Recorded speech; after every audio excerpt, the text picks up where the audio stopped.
Olá, pessoal, bem-vindos a essa conversa, esse bate-papo muito legal. Estou aqui hoje com a Suzane Ribeiro, aprovada em diversas provas dificílimas, ensina as pessoas a estudar hoje e vamos descobrir quais são as melhores técnicas de estudo aí pela experiência dela e por tudo que ela já estudou. Suzane, obrigado pela presença, valeu, Muito obrigada, Diogo, pelo convite, é uma honra. bacana. E vamos lá, conta pra gente quem é você, o que que você fez, onde você já foi aprovada, o que que você já aprontou nesse mundo estudantil aí. Olha só, então vamos lá. Eu sou hoje youtuber, então eu falo sobre como estudar para o vestibular, para o Enem. Eu fui aprovada no ITA, Engenharia Aeronáutica, cursei Engenharia Aeronáutica, e depois de um tempo eu fui estudar para medicina, e aí eu passei medicina na USP e Unicamp. E de tudo isso surgiu, assim, um método de como estudar, surgiram vídeos de como estudar, e isso que eu faço hoje. Eu passei também em concurso de professor, então eu fui professora no ITA por 5 anos, e de todas essas provas surgiu essa ideia de falar como estudar, assim como você. Você passou a concurso de professor do ITA? Sim. Deve ser um pouquinho mais difícil do que passar para o auditor da Receita Federal, eu imagino. Eu acho que não, eu acho que é um pouco mais específico, mas eu não diria que é tão mais difícil, não. São só matérias específicas Para dar aula de quê? de propulsão de foguetes. Ah, tranquilaço. Dar aula de propulsão de foguetes. Não, com certeza. Eu achava direito administrativo difícil, mas ok, propulsão de foguetes. É. Bom, então conta pra gente como é que foi, assim, quantos anos você passou estudando para essas provas todas e de que forma você estudou, frequentando o cursinho presencial, alguma coisa assim, ou totalmente em casa? Como é que foi esse processo desde a hora que você saiu do ensino médio ali? Aham. Então, assim, teve vários momentos diferentes. Então, primeiro eu estudei para o ITA, e assim, super nova, comecei a estudar com 15 anos, e eu não sabia nada. Então, naquela época, foi completamente a escola, o cursinho, e eu não sabia nada de como estudar, e assim, tantos erros que é até material para eu falar hoje, sabe? Então, Ah, primeiro eu fui estudar na escola mesmo, tentando seguir tudo, fazendo todas as listas e assim, tentando assistir aulas que eu não entendia nada, que eu não tinha base, só perdendo tempo. E esse foi o primeiro, a primeira parte. E aí eu fui vendo, nossa, isso não dá certo, eu tenho que mudar como eu estudo, estudar de uma forma diferente, sabe? Meio que sair da caixinha. E aí eu fui pensando em coisas diferentes, eu vou mudar a ordem, eu vou voltar para a base em vez de assistir essa aula que eu não entendo nada. E assim, eu fui assim, mudando bastante como eu estudava, e eu acabei passando no ITA no ano seguinte. E com aí, 16 anos. com 17. Eu 17. comecei. Aham. E aí, eu estudei 2 anos pro ITA. No meu segundo ano, meu terceiro ano do ensino médio. E E aí tá. Aí eu fiz o ITA, me formei, emendei um doutorado enquanto eu trabalhava também na indústria de foguetes. E por isso que o concurso talvez não tenha sido tão difícil, porque eu já estudava muito sobre isso no próprio doutorado. Para você poder escrever artigos, você precisa estudar bastante. Então acaba que não foi assim um salto tão grande do que eu já fazia para a prova do concurso. Claro que sempre tem algumas coisas, né? Porque muitas pessoas já tinham doutorado também e fizeram a prova, e aí o que poderia ser diferente? Tem várias coisas, né? A gente pode até falar sobre isso depois. E, Pode falar, pode enfim. falar. O que que você mudou ali especificamente para o concurso? Até porque o meu público estuda para concurso, né? Qual foi a realidade que Sim. você encontrou que era diferente de vestibular ou de faculdade e tal? Uma coisa, assim, quando você vai fazer uma prova que não tem prova antiga, que você não tem por onde se basear, você só tem o livro. Então, assim, eles colocam o edital do concurso de professor, tem 2 ou 3 livros para você se basear. E aí é um livro de 600 páginas, sabe? Super específico para aquela área. E aí, nossa, o que que você vai fazer? Não tem questões em lugar nenhum, você não tem como treinar. E aí eu lembro que eu vi em algum lugar falando até sobre empreendedorismo, que uma ideia é sempre você ver como isso pode ser cobrado, sabe? Qual que é um problema dessa área? Então, em cada capítulo eu ia pensando como isso pode ser cobrado, qual é um tipo de problema que pode existir aqui. Então, assim, estudando, assim, termodinâmica, como que isso pode ser cobrado, o que que eu preciso entender, quais gráficos, o que que acontece em uma combustão, e aí eu pensava lá em todas as variáveis que mudavam, e, nossa, tipo, esses problemas que eu montava foram exatamente que caíram na prova. E assim, é totalmente diferente de você pegar o livro e só ler, sabe? E ler, aí você fica pensando, aí vai para o próximo capítulo. É muito mais difícil, mas no fim dá um resultado muito maior. É claro que, assim, quebra a cabeça, sai fumaça da cabeça, sabe? Enquanto você faz. Mas em menos tempo você evolui mais. E no meu caso, as questões que eu montava, os problemas assim que eu pensava, foram exatamente os que caíram na prova. Então, acho que foi muito bom. E é o que eu sempre falo para quem vai fazer concurso de professor: pega os livros, pega o material que eles recomendam e tenta pensar, fazer assim, uma engenharia reversa de como isso pode ser cobrado. Como se fosse um professor preparando para fazer uma prova, né? Já que o professor vai pegar aquele livro e vai criar questões, né, para fazer o concurso. É, exatamente. E no fim é isso, né? Então, se você for, por exemplo, se eu como professora fosse montar um concurso, ia fazer isso também, ia pegar o livro que às vezes, muitas vezes nem é da área. Então, você da banca, você precisa criar um concurso para uma vaga, você vai lá e pega o livro da área e monta perguntas. Então, é bem interessante essa abordagem. Se você resolvesse estudar para a Receita Federal, por exemplo, que tem 22, 23 disciplinas diferentes, cada uma delas é um livro de 1.000 páginas, 1.200 páginas, você faria isso também? Olha, não, primeiro eu começaria vendo seu canal, e aí depois eu ia entender uma coisa ou outra, e aí eu ia me planejar. Mas, No assim, depois de ver vestibular, seu canal. você falou que a diferença para o vestibular é que tinha muitas questões, né? No caso desse concurso de doutorado de professor, não tinha. Aí Tinha você teve que zero, é. inventar questões para poder estudar. No caso do vestibular, você não indica essa mesma técnica, né? Provavelmente por causa da grande quantidade de questões que você tem disponível. Nossa, tem muitas questões e a mesma coisa para concurso.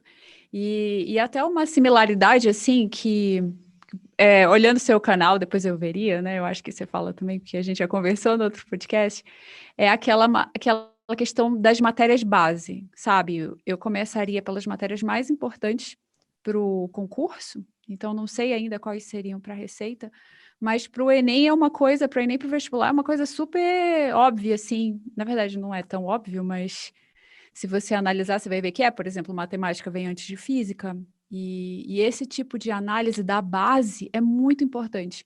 Então, começaria pelas matérias, assim, que formam a base mesmo do seu estudo, e depois iria adicionando novas matérias. Legal. É por aí mesmo que a gente faz, exatamente. E assim como no caso dos vestibulares, a gente tem uma infinidade de questões disponíveis, né? E é Aham. interessante que você, estudando para o concurso que não tinha questões, você não trabalhou em cima de resumos, você não trabalhou em cima de pegar aquela informação e você foi buscar perguntas, né, para poder depois buscar as respostas. Isso fazia parte do treino também? Era uma forma de Ah, estudar assim melhor do que resumo?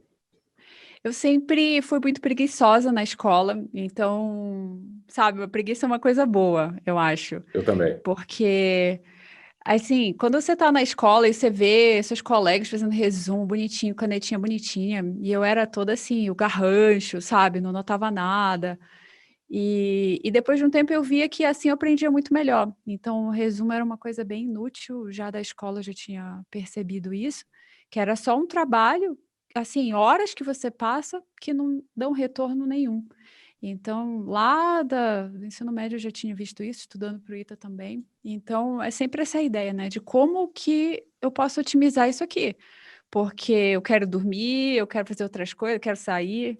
Sair não, mas quero assistir série, eu quero fazer algumas outras coisas e não só estudar. Então, o que que eu posso fazer para isso aqui render e, sabe, não consumir a gente? Porque pode ser a coisa mais legal do mundo, que se você tiver que fazer o dia inteiro, não vai ser legal. Toma muito tempo. E aí, você já estava dando aula no ITA e você resolveu fazer medicina? Foi nesse Foi. momento? Por quê? Foi uma decisão bem difícil, mas assim, eu vi que eu não queria seguir carreira de professora. Eu vi que, assim, Lá é muito valorizado você escrever artigos e muitas vezes sem fazer muita pesquisa, mas você faz um pouquinho de pesquisa, você escreve um monte de artigos. E sempre a ênfase é nos artigos, não na pesquisa e muito menos nas aulas. Então você não é incentivado a dar boas aulas. Por isso que você vê em faculdade professores assim que dão aquela aula, né? Então, porque não é incentivado, não é isso que é interessante para a faculdade, para o instituto, enfim, é produção O, acadêmica. a quantificação da produção, a quantificação e até a qualificação da produção acadêmica é medida pela quantidade de artigos, né, e não por qualquer outra coisa. Eu estava vendo um documentário na Brasil Paralelo sobre isso, chamado Pátria Aham, Educadora, muito interessante. E eles mostram a quantidade de artigos publicados no Brasil e comparam com a relevância com relação a outros países. Então, assim, o Brasil nem está mal colocado em termos de quantidade, mas em termos de relevância, que seria as citações dos artigos, né, em outros aham, estudos, os artigos são irrelevantes de uma forma geral, assim, o que é muito triste.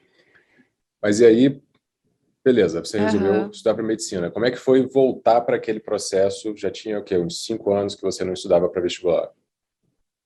Nossa, para vestibular há muito tempo, mais de 10 anos, Ah, quase é? 9 anos, que eu não estudava para vestibular. E, e aí, primeiro eu fui em um cursinho, eu vou lá ver o cursinho, eu pensei assim, eu vou ganhar um bom desconto, porque eu fiz ITA, então eu vou ter um pouco mais de facilidade em matemática, pelo menos. E aí eu fui lá e falaram para mim, não, não tem essa, medicina é muito difícil, muito concorrido, a gente não dá desconto nem nada, e boa sorte. E aí eu voltei, nossa, eu fiquei super triste assim na época, mas depois foi a melhor coisa que aconteceu, porque daí eu fui montar a minha estratégia sozinha. Uhum. E, e aí eu peguei os livros, peguei algumas apostilas de cursinhos e fui montando. E no começo eu estava muito errado, sabe? Eu não, principalmente humanas, que eu nunca tive muito contato com humanas, com ler muitas, sabe, muitas apostilas, muitos livros de humanas. No contrário até de você, Diogo. É, eu sou de humanas, galera. Eu sou formado em psicologia. Aham. E aí para mim era difícil aquilo. Então, por exemplo, um capítulo que tinha assim umas 20 páginas e mais um monte de questões e eu passava assim 2 semanas para ler o capítulo e ir analisando, porque eram muitos detalhes. E aí eu fui vendo também que não adianta eu querer na primeira leitura, primeira vez que eu tenho contato com aquilo, saber o maior número de detalhes, sabe? Primeiro eu tinha que ter uma ideia geral e depois eu ia vendo detalhe por detalhe. Porque assim, eu fui tentando fazer isso umas 3 semanas e eu vi, nossa, eu vou pro próximo pedaço, capítulo, eu já esqueci o pedaço anterior, sabe? Uhum. E aí, não dá assim, aí eu fui vendo outras formas de estudar. Eu acho que E isso isso aí, para história. tá, desculpe te interromper, mas é que isso é importantíssimo. É, é uma coisa contra-intuitiva e a maioria das pessoas, porque eu bato muito nessa tecla, eu falo exatamente isso que você falou. E quem não confia na gente, quem não confia em mim, não confia na metodologia, não aceita essa realidade de que você não vai aprender tudo no primeiro momento, no primeiro contato. Você estava vendo Aham. matérias de humanas que você assim já tinha visto talvez em algum momento alguma coisa, mas por exemplo, um cara formado em psicologia que resolve estudar para auditor da Receita e vai ver direito constitucional, não sabe nem a diferença entre Câmara e Senado. Então, não dá, você não vai pegar todos os detalhes de todas as aulas desde o início, senão você não chega no final, você não sai do lugar nunca, né? Legal que você percebeu isso logo no início com matérias, inclusive, que você já tinha visto alguma coisa antes, né? Sim, aham. Nossa, é um negócio assim que você se afoga no tanto de detalhes que tem de matéria e para a receita deve ser desesperador. É, Já pensou você querer pegar todos os detalhes de, por exemplo, o pessoal estuda por apostilas, eu acho, né? Apostilas. E aí você vai todos os detalhes de várias matérias de assim, e envolve outras matérias mais complicadas. Deve ser muito difícil. o direito constitucional, por exemplo, eu me lembro do começo que você vê umas informações nas aulas iniciais sobre Constituição, quais foram as constituições brasileiras, de quais anos, quais eram as características e tal. E você fala, cara, isso é completamente irrelevante. Então, assim, eu estou estudando para um concurso de auditor da Receita, eu não preciso saber qual era a característica da Constituição de 1900 e, sei lá, 46, nem lembro direito qual era o ano. E aí, de repente, você encontra uma questão que cobrava exatamente aquilo em detalhes. Aí você fala, ferrou, eu vou ter que saber tudo. É nesse momento que o concurseiro fica desesperado, porque coisas que pareciam sem importância podem ser cobradas. Aí ele entra naquele loop infinito. E agora? Eu vou pegar o detalhe ou eu avanço? Se eu avançar sem o detalhe, eu não passo. Se eu ficar no detalhe, eu não avanço e não passo. Bate um desespero. Ok. E Aham. aí, como é que você começou a enxergar ali através da Matrix e definiu a forma de estudar essas matérias, então?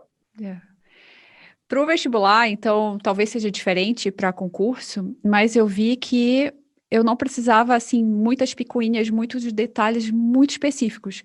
É mais a ideia geral e, às vezes, pelo próprio contexto da questão, você conseguia mais entender.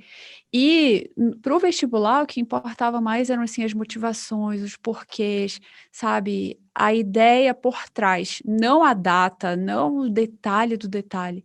Legal. Então, eu fui vendo se eu meio que montar assim um filme de como foi a história geral, a história do Brasil, eu iria muito mais rápido do que se eu assim fosse detalhe por detalhe de cada período histórico. Então eu fui mais nessa ideia de um filme, até o que eu falo, né, no método de humanas, a gente faz uma maratona, estilo Netflix. E isso, claro, funciona para o vestibular. E Uhum. aí eu fui assistindo aulas e aulas e aulas de história e até eu pegar essa ideia geral. Essa ideia geral vai ser suficiente? Não.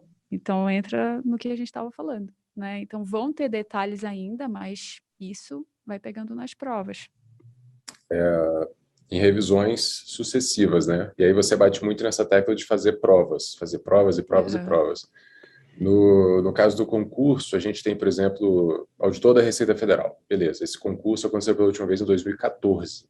Não é uma coisa aham. anual e é só daquele Sim, cargo. Então a gente, em vez de focar nas provas, como você foca com a metodologia de vestibular, e a gente utiliza mais os sites de questões que já escolhem ali as questões e classificam por área, por matéria, por assunto e tal. Você consegue filtrar mais dessa forma. Dá para fazer vestibular também, mas são muito específicos, né? As cobranças não são é, as mesmas matérias, etc. e tal, de uma é. prova para outra. E aí, por meio das provas, por meio das questões, você faz a lapidação do conhecimento, eu imagino. Isso, com certeza. Você vai pegando detalhes, assim, esses detalhes que você não vê nessa primeira passada. E aí você percebe também que não são tantos detalhes assim, e que muitas vezes vai ser mais um pulo do gato, assim, você, sabe, entender como um período se relaciona com o outro. Não tanto um detalhe, mas uma interpretação especial que você vai tendo também fazendo questões. E assim, não tem nada que substitua fazer questões. Então, tipo, você pode ler a sua vida toda, mas você tem que treinar também com as questões. Legal.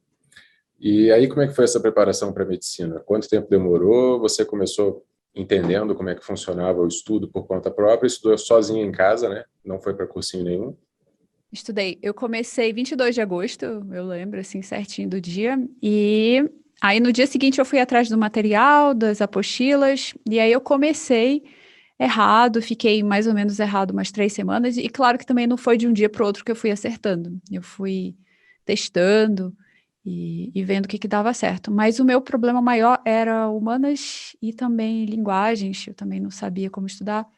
Até eu ver, não, humanas vai ser dessa forma, linguagens vai ser com maior foco em questões exatas. Eu fui também, assim, exatas era mais fácil para mim, né? Então, como eu Sim. tinha base do ITA, acabava que era mais fácil, mas mesmo assim eu tinha esquecido muita coisa. Mas e isso assim, para todo mundo que fez uma graduação em engenharia, quando você volta, por mais que você tenha esquecido, sabe, não saiba nada de eletrodinâmica, de eletrostática, assim, você não lembre uma equação, rever, quando você vê de novo, é muito mais fácil, sabe? É como se a memória ainda estivesse lá e você só não tivesse essa acessibilidade. Uhum. Então, eu vi que era muito mais fácil revisar quando você já tinha visto uma vez. Legal. E então, assim, exatas foi mais fácil, mas aí biologia também foi muito mais complicado, porque eram muitos termos novos, era uma matéria enorme também, assim, não tão grande quanto o concurso, mas era era bem grande. E tudo isso para ver a prova da FUVEST era 3 meses depois. Então, para ver em 3 meses. Então, eu tinha que ver esses conteúdos, fazer as provas antigas e ir para a primeira fase da FUVEST. Deu E aí tempo foi de ver isso. todo o conteúdo? Ou Não. você escolheu uma parte para estudar, deixou outra parte de lado?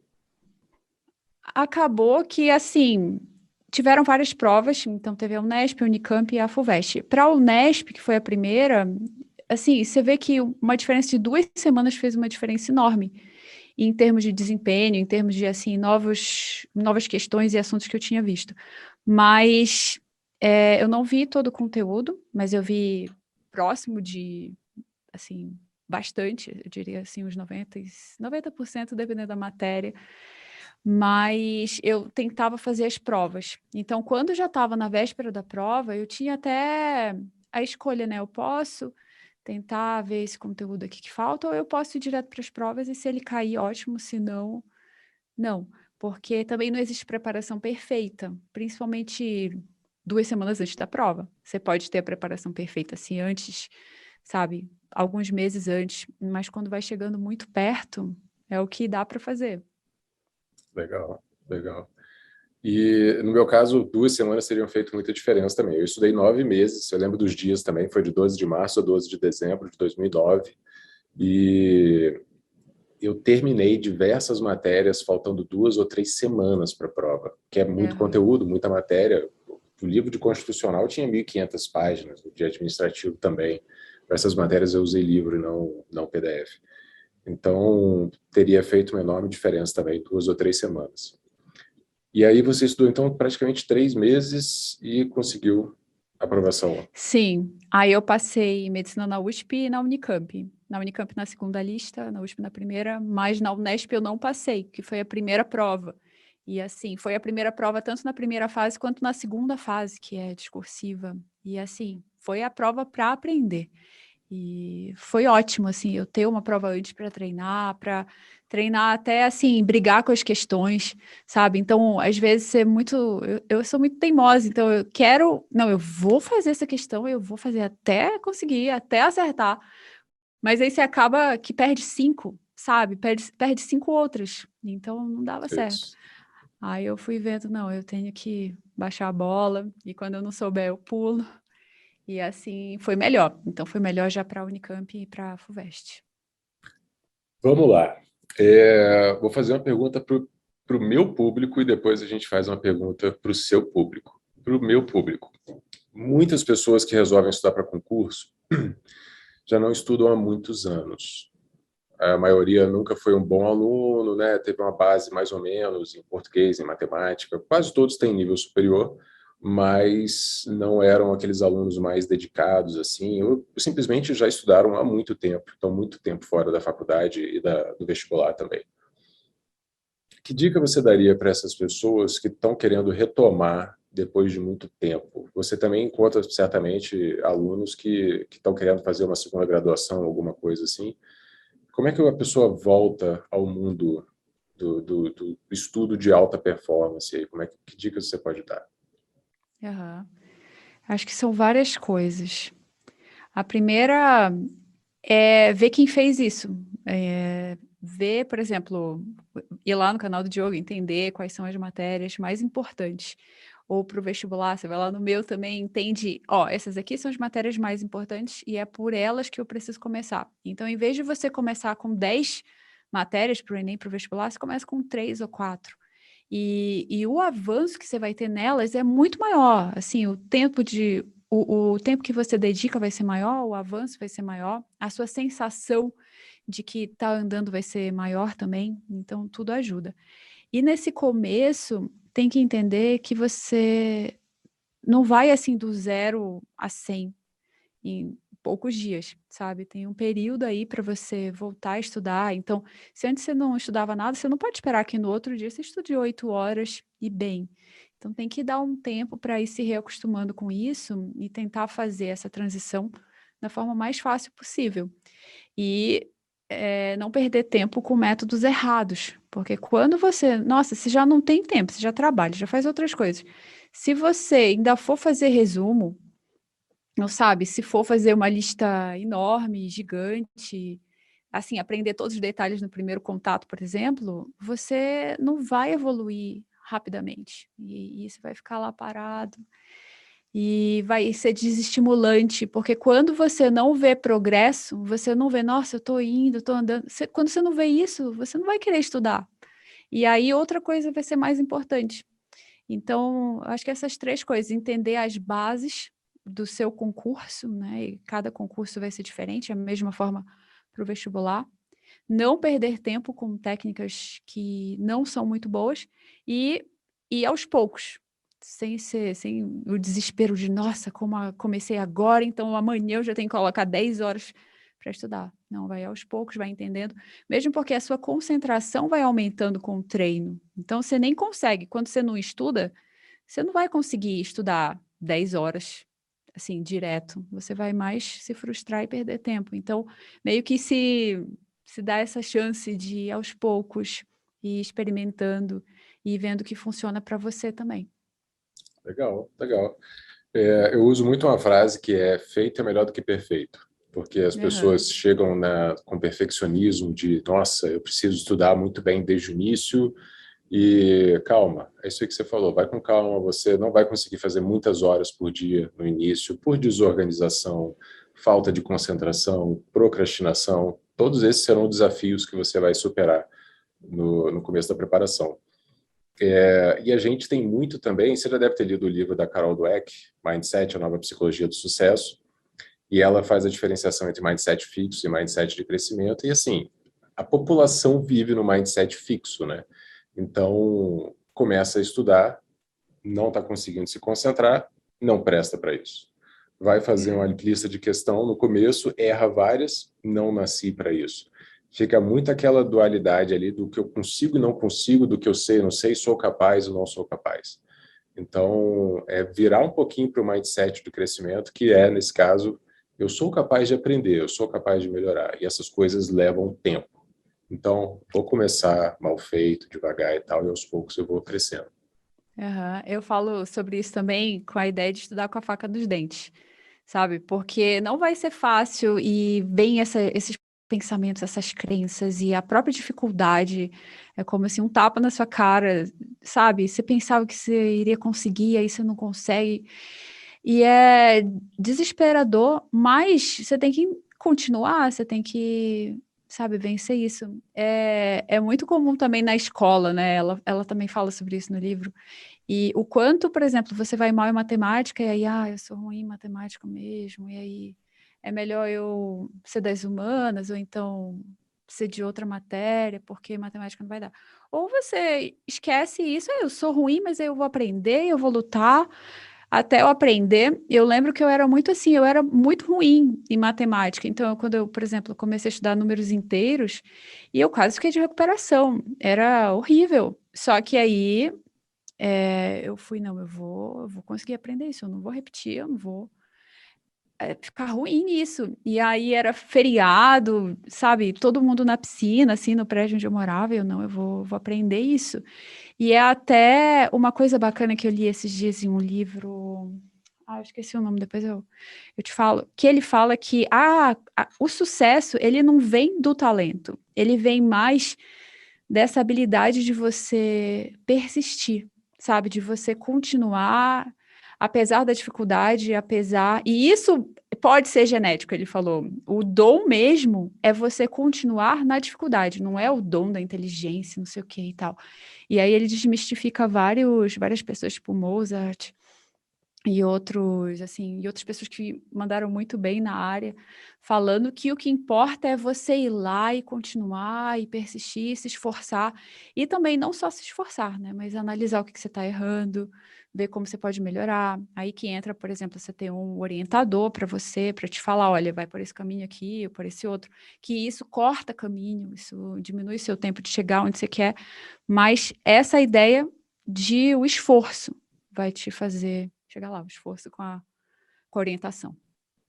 Legal, muito legal. Eu tenho no meu canal um vídeo falando sobre o Kobe Bryant, e a história dele é mais clássica, né, com relação a essa determinação e essa dedicação, assim, de que ele fazia um treinamento de manhã e um de tarde.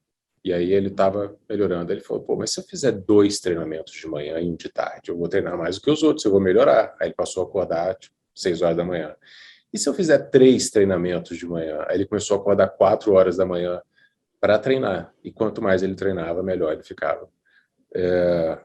Esse mindset de crescimento, eu tenho 2 filhos, né? O Rafael está com 5 anos, a Maria Fernanda tem 2 anos e meio.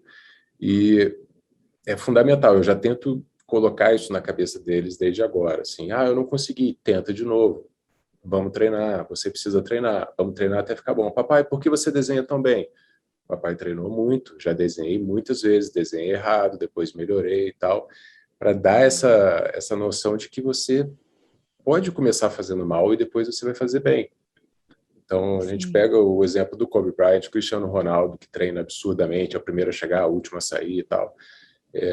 Realmente o grande diferencial que a gente percebe não é o talento, o dom inato, o cara que chega ali atrasado no treino. Só o Romário fazia isso na época dele, chegava atrasado no treino, não queria treinar e jogava bem. Mas para a grande maioria, não, você tem que se dedicar além do normal.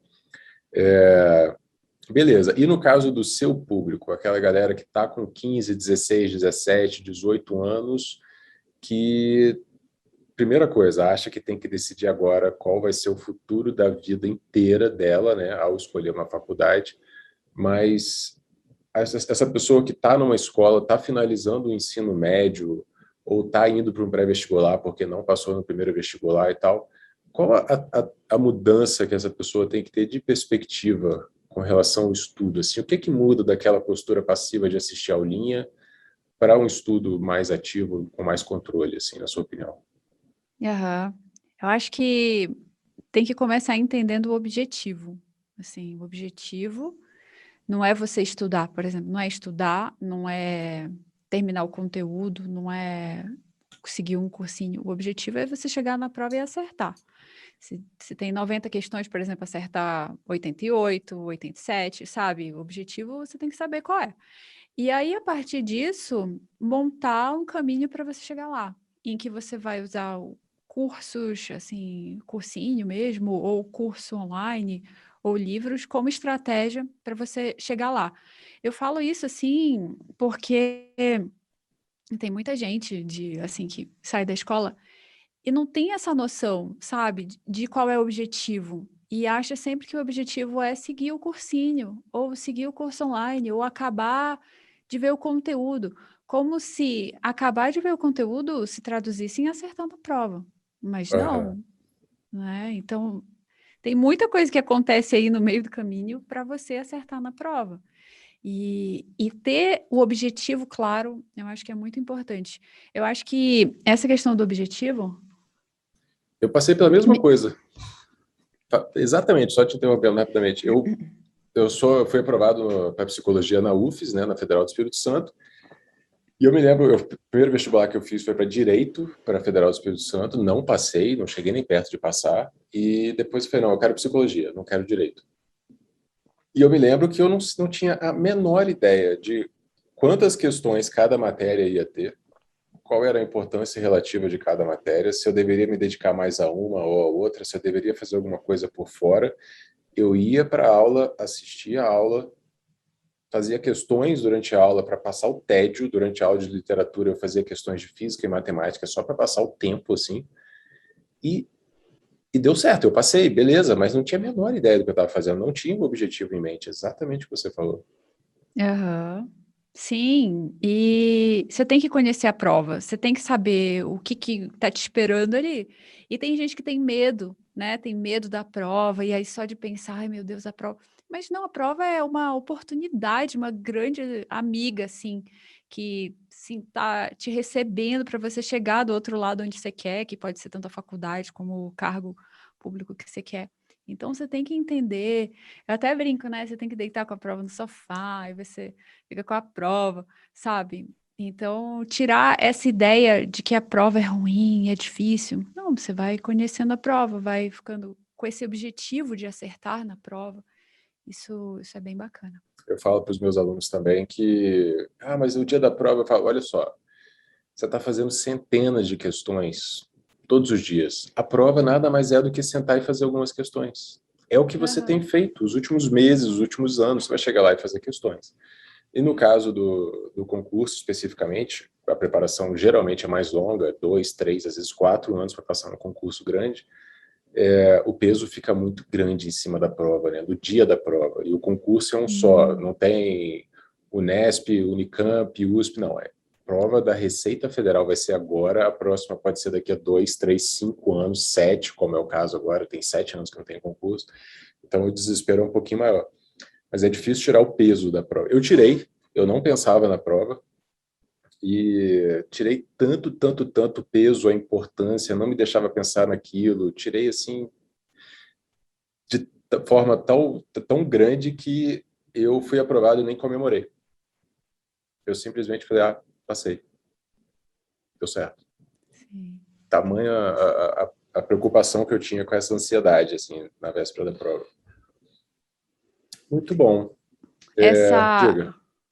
essa questão emocional, nossa, é muito, muito importante. Não tinha pensado nisso. Realmente, imagina você ter uma prova a cada 7 anos. Então, eu converso assim muito com o pessoal de medicina que está tentando 5 anos, 6 anos, sabe, para passar em medicina, e já é muito tenso. Se você não passar, você ter que ir para o próximo ano. Imagina o peso de, se não for agora, só daqui 5 anos, só daqui 3 anos.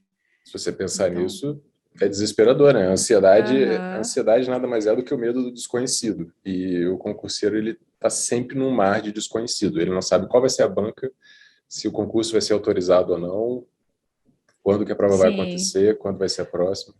Mas aí adianta, né? Não adianta ficar pensando nisso. Você tem que transformar no que você pode fazer, em metas, em questões que você vai fazer, onde você vai achar questões, como você vai melhorar e fazer o que é possível, porque realmente se for ficar pensando, No caso do concurso, a gente faz outras provas mais ou menos parecidas. Então, assim, você tem onde toda a Receita Federal, mas tem receitas estaduais, receitas municipais, que são provas mais ou menos conhecidas, assim, umas 70% da matéria é igual. E aí você aham, vai tentando outras provas. E tem também o concurseiro que pula de edital em edital, né? Então agora o cara ele fez Polícia Rodoviária Federal, depois ele vai fazer IBAMA, depois ele vai fazer técnico de tribunal, totalmente diferente. Cada vez ele tem que começar a remar tudo de novo, que é péssimo. É o segredo para não ser aprovado em nada. Que mais? Alguma consideração a mais? Alguma dica a mais aí? Fala do seu programa Sniper de questões. Como é que é mais ou menos a sua metodologia para quem está querendo passar no vestibular e tal? Ah, o sniper, ele é pensado nisso, então com aquele objetivo em mente, como você vai acertar o máximo possível na prova, e aí a gente faz engenharia reversa. Então, separa, por exemplo, em como estudar cada matéria, quais são as matérias mais importantes. Então, você começa com isso, as matérias importantes, como você vai estudar, e aí, para o seu tipo, se você prefere por livro, se você prefere por aula, você vai fazer o cursinho, como que você vai fazer em cada caso desses. E aí, como vai ser sua revisão, por exemplo, como você vai manter na memória, como você vai estudar em menos tempo, técnicas de estudos, a questão também do planejamento. Então, assim, a ideia, no fundo, é como você vai estudar para avançar mais rápido em menos tempo. E é isso, né? Porque essa é a ideia de otimizar, de melhorar os estudos, né? Você chegar lá mais rápido e com menos dor de cabeça. Não quer dizer que vai ser um estudo mais fácil. Não vai ser mais fácil. Vai quebrar a cabeça, vai ser, sabe? Você vai fazer coisas que você não se sente confortável, questões, por exemplo, você vai fazer questões ainda sem entender toda a teoria, sem sentir que está super preparado, mas no fim a ideia é você chegar mais rápido no objetivo, que é acertar o máximo possível na prova, inclusive para medicina gabaritar. Então, por exemplo, ano passado, o FUVEST, de 90 questões, para passar para a segunda fase, você teve que acertar 83. E assim, quase ninguém passa quando acerta só 83. Então, você tem que ir bem e melhor do que só a nota de corte. E depois ir para uma segunda fase, quase gabaritar também. Então, para passar em medicina hoje, assim, a concorrência é altíssima. Você tem que gabaritar, praticamente na ampla concorrência. Ah, Concurso, vocês têm que gabaritar também ou dá para acertar uns 80%? não, não se gabarita nada não em concurso. porque as bancas, elas já estão encontrando dificuldade em criar dificuldade. Então, elas começam a fazer questões sem pé nem cabeça, você encontra aquelas questões com gabarito errado, que a banca não muda. Então, assim, gabaritar, ninguém gabarita, não.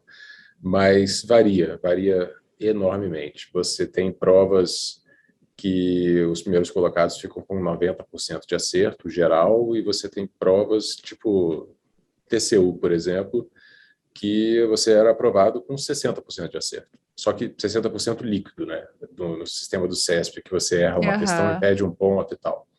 Mas auditor do Tribunal de Contas da União, que é uma prova dificílima, são mais matérias até do que para auditor da Receita Federal, e o cara passava com 60% líquido, o que daria ali uns 75% bruto, mais ou menos.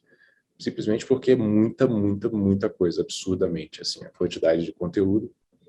E as bancas inventam coisas completamente descabidas também, de vez em quando. Mas eu tive um aluno do coaching aprovado com 91% de acerto numa prova objetiva. É um resultado excelente. E ele era o primeiro indo para a segunda fase, né? Na segunda ele caiu um pouquinho de posição por causa da redação, mas para a objetiva o resultado é espetacular. Mas varia enormemente. Mas, de Ah, qualquer forma, ajuda você ir com essa ideia de ir para o primeiro lugar, de gabaritar, de acertar o máximo possível. Por mais que você, assim, mire na lua, mas não chegue na lua. Um você pouco tem que ter mais essa embaixo. postura mais ativa, conforme você falou. E você falou uma coisa interessante também que eu vejo, que é o cara fazer questões e tá inseguro com a questão. Ah, pô, eu não estou pronto.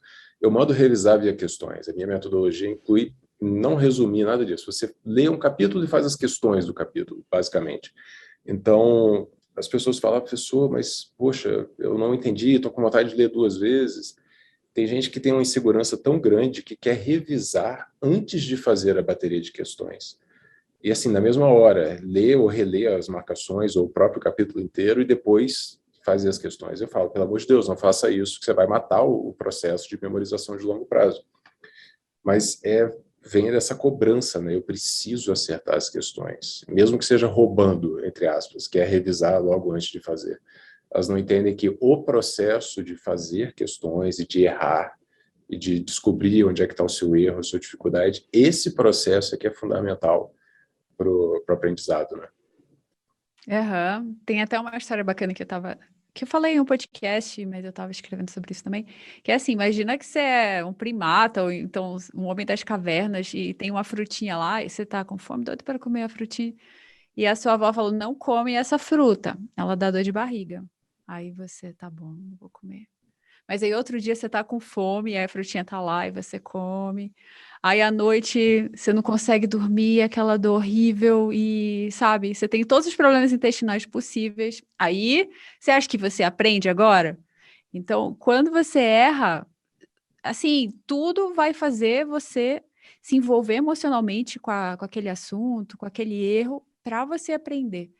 E quando você tenta primeiro também, então só você receber a informação, tipo lá da sua avó, olha, isso aqui não é bom. Você não vai dar importância, você talvez não vá memorizar, não vá aprender de verdade, ou, sabe, não vai ficar. Já quando você se esforça, quando você erra, ou quando, assim, você quebra a cara na questão, você vai prestar mais atenção e memorizar. Eu falo a mesma coisa. A dor de errar, o desespero de errar, a raiva ajuda no É. processo de memorização. Esse envolvimento emocional faz diferença na hora de você lembrar daquilo para o longo prazo. E tem gente até que sugere você tentar fazer as questões antes de ler o capítulo, a aula, porque já ajuda a identificar alguns pontos mais importantes, já traz algumas dores, alguns desconfortos, assim, que na hora que você está lendo a teoria, você reconhece, fala, pô, isso aqui tinha na questão. E aí ajuda esse processo de memorização. Eu não recomendo isso como metodologia padrão, porque vai tomar muito tempo, né? Você tentar fazer as questões Aham. antes, para depois ler a aula, o feito é melhor do que perfeito, ele entra nesse quesito também, com relação a concursos grandes, principalmente. Muito bom. Acho que é isso aí, Suzane. Excelente. Alguma consideração a mais? Alguma coisa que você lembrou, queria falar? Não, eu só acho que a gente concorda muito, até essa questão das questões antes. Eu acho que a gente lê os mesmos livros, né? Se informa nos mesmos artigos e tal, e acaba que A gente tem segue uma coisa chamada tendência. ciência, que Isso muitas aí. pessoas não seguem. São Aham, segredos guardados em livros e artigos científicos. Eles não sim. estão ao alcance, não estão liberados para a população em geral, assim, influencers em geral. O livro Fixe o Conhecimento, que é sensacional, o Mindset, Nova Psicologia do Sucesso, que a gente citou também, Aprendendo a Aprender. Todos os livros que trazem a base científica do que é um processo de aprendizagem, a gente leu, né, Aham. por seriedade e responsabilidade no trabalho que a gente faz. E sobre isso é muito, muito legal falar sobre isso, porque às vezes tem alguém que passa e até me falam, mas eu tenho um primo que passou fazendo resumo. E aí eu, tá, mas não quer dizer que porque ele fez resumo, para você isso vai dar certo. Então a gente tem que entender estatística. Vai ter a pessoa que passa sem fazer questões, sabe? Vai ser uma em 1 milhão, mas vai ter a pessoa que passa fazendo resumo. Então não é porque deu certo para uma pessoa que vai dar certo para todo mundo. E esse é um grande perigo, né? Porque só porque a pessoa passou é muito fácil para ela compartilhar o método dela e falar: nossa, olha, eu fiz isso aqui, eu passei com esse método mágico, e sendo que deu certo para ela. Então a gente sempre tem que ter um pé atrás e ver: será que a pessoa pesquisa, vai atrás de ciência mesmo? Ou ela só, sabe, regurgita o que ela fez, que às vezes deu certo, mas poderia não ter dado? Então é bem bacana essa questão da ciência. É uma questão de custo-benefício e otimização também, porque você consegue passar fazendo resumo, só que eu não teria passado em 9 meses.